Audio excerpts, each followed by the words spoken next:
मित्रों, आज हम मन की बात के माध्यम से एक बहुत ही गंभीर मसला पे चर्चा करेंगे।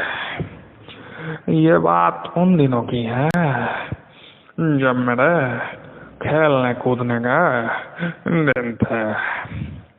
वैसे तो चाय बेचने से फुर्सत नहीं मिलती थी, लेकिन जब भी मिले मैं खेल के मैदान में भाग के चला जाता था।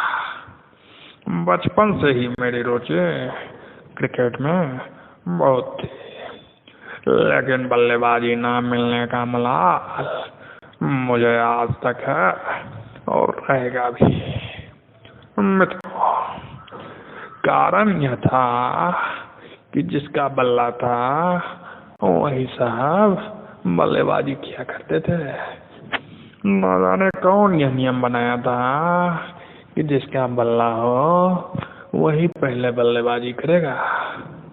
मैं आज तक उस शख्स को ढूंढ रहा हूँ। मैं सारे श्रोताओं से पूछना चाहता हूँ कि ये नियम सही है क्या? इसलिए मैंने प्रधानमंत्री बल्ला लल्ला योजना शुरू किया।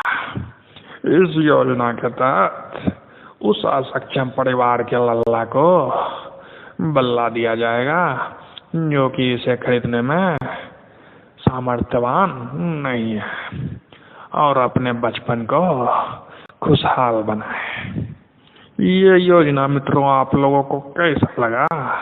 यह मुझे लाइक, शेयर, सब्सक्राइब एवं कमेंट करके बता सकते हैं।